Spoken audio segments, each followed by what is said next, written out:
अस्सलामुअलैकुम प्यारे बच्चों। तो आज मैं आप लोग को जो कहानी सुनाने जा रही हूँ वो है एक ऐसे बादशाह की जिसको कहानियाँ सुनने और पढ़ने का बहुत शौक होता है। वो रोज़ाना बहुत सारी किताबें कहानियों की पढ़ता है। चूँकि बादशाह को कहानियाँ पढ़ने का बहुत ज़्यादा शौक होता है तो वो जहाँ जहाँ पर भी जाता है अपने साथ कहानियों की बुक लाजमी लेकर जाता। और तो और अगर उसको दूसरे मुल्कों या अपने मुल्क के ही शहरों में से अच्छी अच्छी किताबें मिलती तो वहाँ से भी ले आता। और बादशाह फ्री टाइम में हमेशा कहानियाँ पढ़ता था। अब बादशाह ने जो अपने मुल्क से और बाहर के मुल्कों से किताबें मंगवा रखी थी वो ख़त्म होने वाली थी। मतलब कि बादशाह इतना शौकीन था कि वो सारी किताबें पढ़ चुका था। चूँकि बादशाह सारी किताबें मुकम्मल कर चुका था, बादशाह के महल में एक लाइब्रेरी थी जिसमें दुनिया की हर किताब पाई जाती थी। अब बादशाह सब किताबें पढ़ चुका था और वो सोचता था कि अब वो कैसे कहानियाँ पढ़ा करे। उसका शौक़ अभी तक ख़त्म नहीं हुआ था।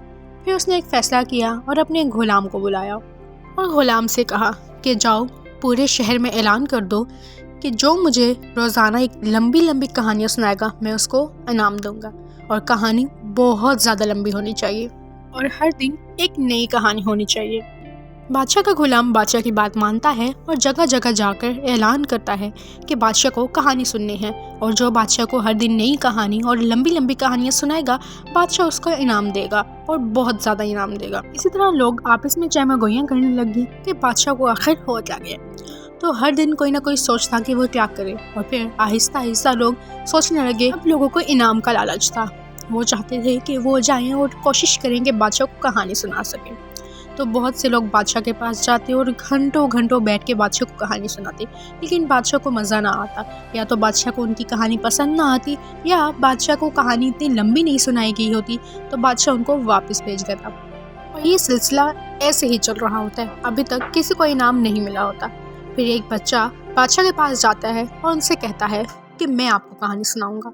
बादशाह उसकी बातें सुनता है और हंसने लगता है कि तुम कैसे सुनाओगे, जबकि इतने बड़े बड़े बुजुर्ग मुझे कहानी नहीं सुना सके तो तुम कैसे सुनाओगे। तो बच्चा कहता है कि मैं कोशिश करता हूँ, आगे आपकी मर्ज़ी। तो बादशाह कहता है ठीक है, तुम इतना इसरार कर रहे हो तो चलो सुनाओ। और फिर बच्चा कहानी सुनाने लगता है। कहानी कुछ यूँ होती है कि एक चिड़िया होती है जो खाने की तलाश में इधर उधर घूम रही होती है। उसको बहुत टाइम गुजर जाता है लेकिन उसको कुछ खाने के लिए नहीं मिल रहा होता।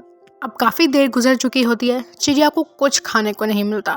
फिर उसको दूर से एक खिड़की नज़र आती है। जब वो इस खिड़की के पास पहुंचती है तो वो देखती है उस कमरे में बहुत ज़्यादा चावल होते हैं और वो ये देख के खुश हो जाती है और साथ में ही चावल की फसल भी होती है। अब बादशाह को बच्चे की कहानी सुनते हुए बहुत मज़ा आ रहा था और वो बहुत गौर से सुन रहा था।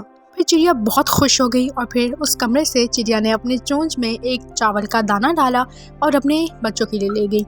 और फिर आहिस्ता आहिस्ता वो और दाने उठाती और अपने बाकी बच्चों के लिए लेके जाती।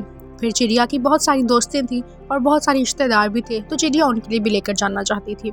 इसी तरह चिड़िया आती और चुगती और अपने घर चावल ले जाती और फिर वो आती और चावल चुगती और चली जाती और फिर वो आती और चावल चुगती और चली जाती। बच्चा काफ़ी देर से यही बात रिपीट कर रहा था और बादशाह को सुना रहा था। बादशाह कहता कि आगे तो बोलो भई, इससे भी आगे चलो। तो बच्चा कहता है कि अभी तो चावल कमरे में बहुत ज़्यादा है, चावल ख़त्म होंगे तो कहानी आगे बढ़ेगी ना। बादशाह कहता है चलो ठीक है। अब फिर बच्चा आगे कहानी कंटिन्यू करता है तो वो बार बार यही सुना रहा होता है। चिड़िया आती है और चावल चुगती है और चली जाती है, चिड़िया आती है और चावल चुगती है और चली जाती है। बच्चे को ये बातें करते हुए काफ़ी वक्त गुजर चुका था। अब बादशाह थक चुका था तो उसने बच्चे से कहा कि आगे तो सुनाओ भाई। तो बच्चे ने कहा कि कमरे से चावल ख़त्म होंगे तो कहानी आगे बढ़ेगी ना। तो बादशाह इसकी बात सुन के हंसने लगा और फिर कहने लगा तुमने मुझे वाकई आज कहानी सुनते हुए थका दिया है। बादशाह उस बच्चे से खुश हो जाता है और फिर वो उसको ढेर सारे इनाम दे के रुखसत कर देता है। तो प्यारे बच्चों, अगर आप लोग को कहानी पसंद आए तो लाइक एंड सब्सक्राइब करना मत भूलिएगा। अल्लाह हाफ़िज़।